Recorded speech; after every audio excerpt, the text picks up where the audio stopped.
23절에서 40절 말씀입니다. 제가 한 절, 성도님들이 한 절 교독하도록 하겠습니다. 제가 먼저 읽겠습니다. 만군의 여호와 이스라엘의 하나님께서 이와 같이 말씀하시니라. 내가 그 사로잡힌 자를 돌아오게 할 때에 그들이 유다 땅과 그 성읍들에서 다시 이 말을 쓰리니 곧 의로운 처소여 거룩한 산이여 여호와께서 내게 복 주시기를 원하노라 할 것이며 유다와 그 모든 성읍의 농부와 양떼를 인도하는 자가 거기에 함께 살리니 이는 내가 그 피곤한 심령을 상쾌하게 하며 모든 연약한 심령을 만족하게 하였음이라 하시기로 내가 깨어보니 내 잠이 달았더라. 여호와의 말씀이니라. 보라, 내가 사람의 씨와 짐승의 씨를 이스라엘 집과 유다 집에 뿌릴 날이 이르리니 깨어서 그들을 뿌리 뽑으며 무너뜨리며 전복하며 멸망시키며 괴롭게 하던 것과 같이 내가 깨어서 그들을 세우며 심으리라. 여호와의 말씀이니라. 그때에 그들이 말하기를 다시는 아버지가 신 포도를 먹었으므로 아들들의 이가 시다 하지 아니하겠고 신 포도를 먹는 자마다 그의 이가 신 것 같이 누구나 자기의 죄악으로 말미암아 죽으리라. 여호와의 말씀이니라. 보라, 날이 이르리니 내가 이스라엘 집과 유다 집에 새 언약을 맺으리라. 이 언약은 내가 그들의 조상들의 손을 잡고 애굽 땅에서 인도하여 내던 날과 맺은 것 같지 아니할 것은 내가 그들의 남편이 되었어도 그들이 내 언약을 깨뜨렸음이라. 여호와의 말씀이니라. 그러나 그날 후에 내가 이스라엘 집과 맺을 언약은 이러하니 곧 내가 나의 법을 그들의 속에 두며 그들의 마음에 기록하여 나는 그들의 하나님이 되고 그들은 내 백성이 될 것이라. 여호와의 말씀이니라. 그들이 다시는 각기 이웃과 형제를 가르쳐 이르기를 너는 여호와를 알라 하지 아니하리니 이는 작은 자로부터 큰 자까지 다 나를 알기 때문이라. 내가 그들의 악행을 사하고 다시는 그 죄를 기억하지 아니하리라. 여호와의 말씀이니라. 여호와께서 이와 같이 말씀하셨느니라. 그는 해를 낮에 빛으로 주셨고 달과 별들을 밤에 빛으로 정하였고 바다를 뒤흔들어 그 파도로 소리치게 하나니 그의 이름은 만군의 여호와니라. 이 법도가 내 앞에 폐할진대 자손도 내 앞에서 끊어져 영원히 나라가 되지 못하리라. 여호와의 말씀이니라. 여호와께서 이와 같이 말씀하시니라. 위에 있는 하늘을 측량할 수 없으며 밑에 있는 땅의 기초를 탐지할 수 있다면 내가 이스라엘 자손이 행한 모든 일로 말미암아 그들을 다 버리리라. 여호와의 말씀이니라. 보라, 날이 이르리니 이 성은 하나님의 망대로부터 모퉁이 문에 이르기까지 여호와를 위하여 건축될 것이라. 여호와의 말씀이니라. 측량줄이 곧게 가렙 언덕 밑에 이르고 고아로 돌아 시체와 제 모든 골짜기와 기드론 시내에 이르는 모든 고지 곧 동쪽 마문의 모퉁이에 이르기까지 여호와의 거룩한 곳이니라. 영원히 다시는 뽑거나 전복하지 못할 것이니라. 아멘. 네. 오늘 우리가 읽은 말씀은 우리가 좋아하는 이야기로 가득합니다. 조금만 읽어봐도 알 수 있는 구원과 회복 이야기입니다. 우리가 나눔을 진행하게 된다면 또 예레미야 안에서 어떤 한 말씀을 선택해서 같이 묵상하고 나눠보자라고 이야기를 해서 이제 말씀을 선택하게 된다면 바로 이런 말씀을, 오늘 말씀을 선택하게 될 것입니다. 우린 이런 말씀들만 좀 주의 깊게 관찰하면서 하나님이 얼마나 은혜로우신지 자비로우신지 묵상하고 나누는 것을 좋아합니다. 그런데 그것만 좋아하게 될 때 예레미야의 대부분의 내용은 빨리 지나가야 하는 말씀이 되어버리고 맙니다. 예레미야의 대부분의 내용은 이런 내용입니다. 예루살렘 멸망한다. 너네 바벨론 포로로 끌려갈 것이다. 그 시간, 거기 바벨론에서 머무는 시간이 오래일 것이니 너희는 돌아올 준비가 아니라 거기서 살 준비를 해야 한다. 거기서 집을 짓고 결혼을 하고 자녀를 낳고 밭을 일구어 살아야 한다. 우리의 묵상 방식, 이런 은혜로운 본문들만 좀 좋아하는 우리의 묵상 방식으로만 본다면 이런 하나님은 은혜로우신 분, 자비로우신 분이신가요? 하나님이 은혜로우신 분이라면 예루살렘의 멸망은 일어날 수 없는 일 아닌가요? 지금 포로로 끌려간 사람들도 곧 돌아오게 하셔야 하는 그런 하나님, 그래서 돌아올 준비를 해라 라고 말씀하셔야 하는 분, 그게 은혜로운 분, 은혜롭고 자비로운 하나님 아닌가요? 이 모든 이야기에 그렇다라고 말하는 사람들이 있습니다. 그런데 그 사람들을 예레미야는 거짓 선지자라고 부릅니다. 그들에게, 이 거짓 선지자들에게는 우리의 죄를 지적하시는 하나님, 죄 가운데 거하는 자기 백성들에게 징계의 시간을 주시는 하나님은 은혜로운 하나님으로 보이지 않았습니다. 그렇다면 우리는 어떤가요? 우리는 우리에게 고난의 시간을 주시는 하나님을 자비로운 하나님이라고 여기고 있나요? 그렇다고, 그래야 한다고 예레미야는 우리에게 이야기합니다. 왜일까요? 이 징계의 시간을 통해 비로소 유다는 하나님을 찾게 될 것이기 때문입니다. 포로 기간을 통해 유다 백성은 하나님을 거부하는 자에서 하나님을 찾는 자가 될 것입니다. 하나님께 관심 없는 자에서 하나님을 원하는 사람들이 될 것입니다. 이게 회복 아닌가요? 이 모든 구원과 회복을 위해 자기 백성을 징계하시는 하나님은 자비롭고 은혜로우신 하나님이 아니신가요? 그게 예레미야서의 메시지입니다. 그래서 우리는 오늘 말씀처럼 직접적으로 우리의 구원과 회복을 이야기하는 말씀뿐만 아니라 예레미야서의 대부분의 내용을 차지하고 있는 이 심판의 메시지 속에서도 은혜를 발견할 수 있고 발견해야 합니다. 왜냐하면 그 심판을 통해서만 우리는 회복으로 나아갈 수 있기 때문이죠. 그 회복에 대한 이야기가 바로 오늘 말씀의 내용입니다. 우리는 23절 말씀부터 읽었는데 22절 말씀까지 예레미야는 에브라임으로 대표되는 이스라엘의 회복을 예언했습니다. 23절부터는 남유다의 회복 예언입니다. 그리고 27절 말씀부터는 앞서 이야기한 이 모든 내용을 종합해서 북이스라엘과 남유다 모두의 회복을 이야기하고 있습니다. 이 모든 회복에서 가장 결정적인 영향을 미치는 것이 바로 오늘 말씀, 우리가 읽은 말씀인 23절 말씀입니다. 23절 말씀에서 예레미야는 유다의 포로들이 돌아오게 될 때 그들은 오래되었지만 이미 잃어버린 지도 오래인 이 말씀을 이야기하게 될 거라고 이렇게 말합니다. 그 말은 이런 말입니다. 의로운 처소여, 거룩한 산이여, 여호와께서 내게 복 주시기를 원하노라 라는 말입니다. 이 모든 말씀이 가리키는 대상, 부르고 있는 대상은 바로 예루살렘입니다. 예루살렘은 성전이 있는 곳입니다. 예루살렘이 다시 그 성전을 부르는 이 의로운 처소여, 거룩한 산이여, 여호와께서 내게 복 주시기를 원하노라 라는 이름으로 불린다는 것은 무슨 뜻일까요? 예루살렘이 성전을 회복한다는 의미입니다.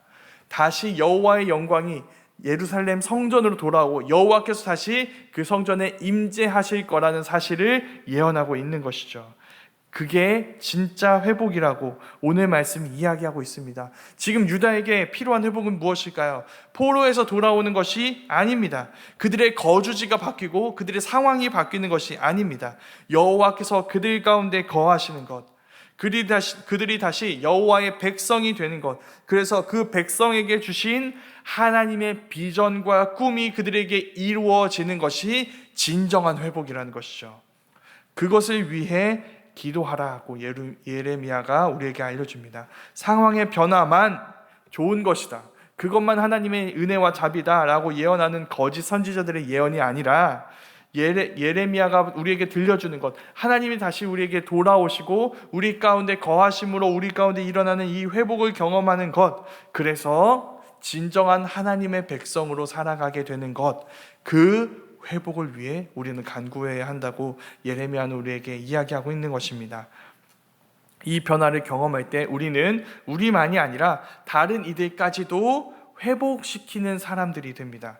그게 바로 하나님이 회복시키는 사람들에게 이루기 원하시는 비전입니다. 24절 말씀 이렇게 이야기합니다.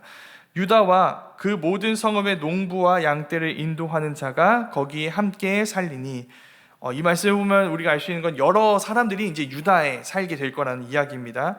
왜 여러 다양한 사람들이 유다에 살게 되는 걸까요? 25절 말씀이 그 이유에 대해서 이렇게 말합니다. 내가 그 피곤한 심령을 상쾌하게 하며 모든 연약한 심령을 만족하게 하였습니다.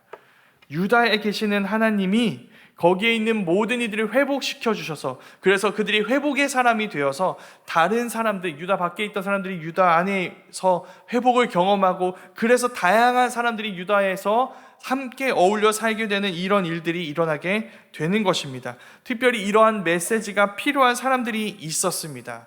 그 사람들은 어떤 사람들이냐면 바벨론 포로 기간 중에 바벨론 포로들에게서 태어난 자녀들입니다. 태어날 때부터 그들의 신분은 무엇인가요? 가나안 땅에 사는 이스라엘 백성 아닙니다.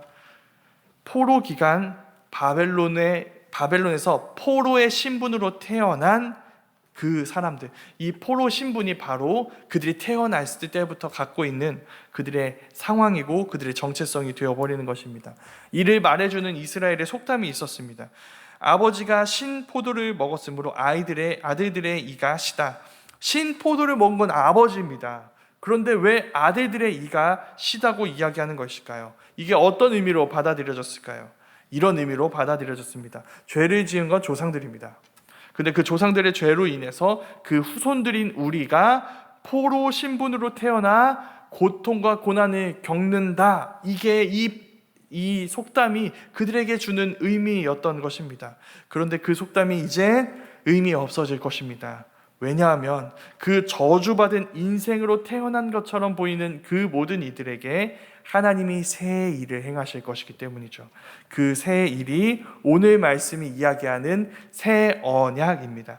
새 언약이라는 말은 옛 언약도 있었다는 말입니다.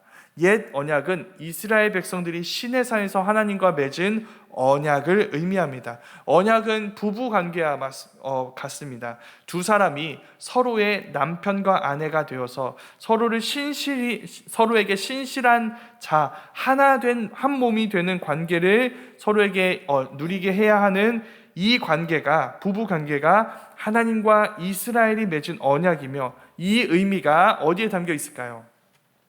두 돌판에 담겨 있습니다. 두 돌판, 그 우리가 십계명이라고 부르는 그 모든 말씀이 이 관계가 무슨 관계인지를 담고 있는 것입니다. 그 내용이 적힌 지 얼마 안 되었을 때입니다. 그때 이스라엘을 금송아지를 만들어 그것을 섬김으로 이 관계를 깨뜨려 버리고 맙니다.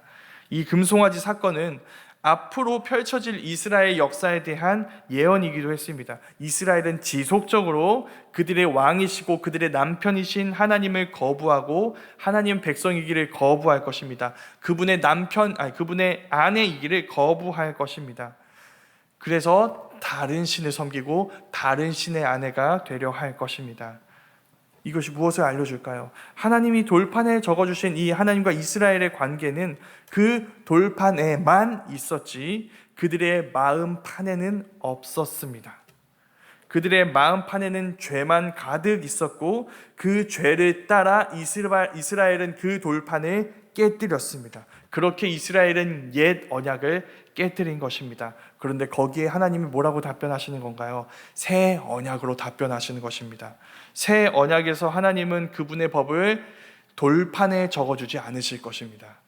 하나님은 그 하나님의 법을 그들의 마음판에 적어주실 것입니다. 그래서 온 이스라엘은 마음에서부터 하나님을 원하는 백성, 하나님을 사랑하는 백성, 그렇게 하나님이 원하고 하나님이 의도하시는 그 완전히 새롭게 창조된 백성, 영원한 하나님의 백성이 될 것입니다. 하나님은 하나님의 의와 말씀이 온전히 이루어지게 하는 왕을 그들 가운데 보내실 것입니다. 그가 그들을 다스리심으로 그들의 죄를 제하시고 그 죄로 인해 그들이 잃어버렸던 모든 것을 완벽하게 회복해 주실 것입니다. 그들에게 새로운 나라를 주실 것이고 새로운 하늘, 새로운 땅을 주시는, 새로운 예루살렘을 주시는 새로운 왕이 되어주시는 것이죠. 그 왕이 바로 예수 그리스도, 우리의 왕이십니다. 예수님이 새로운 이스라엘 백성으로 그들 가운데 오셨습니다. 그래서 어떤 일을 하셨을까요? 옛 언약을 깨뜨리게 한 그 이스라엘의 마음속에 있는 죄를 자기 몸으로 짊어지시고 그 몸을 깨뜨리심으로 그 죄를 부셔버리셨습니다. 그리고 말씀 자체이신 그 예수님의 마음을 우리에게 주셔서 우리를 새로운 백성이 되게 하신 것이죠. 그리고 그런 우리와 영원히 함께 하실 그 새 하늘과 새 땅, 새 예루살렘을 우리에게 주시기 위해 지금도 일하고 계신 것입니다. 거기서 우리는 모두 영원히 그 주님의 은혜로 해처럼 밝게 살게 될 것입니다. 우리는 그날을 기다리는 사람들인 것이죠. 그날을 기다리며 우리 모두가 오늘 이 자리에서 그 주님의 이야기를 우리의 이야기로 살아갈 수 있었으면 좋겠습니다. 우리가 지금 고난의 자리를 겪고 있다면 우리 모두가 이 고난을 통해 더욱더 하나님을 찾는 자들, 하나님을 원하는 자들이 되고 우리를 구원하신 예수님 안에서 우리가 하나님의 임재가 회복되는 것을 여기서 경험하며 오늘도 여전히 우리의 자리가 하나님이 함께 하셔서 새로워지는 자리가 될 수 있기를 간절히 소망합니다.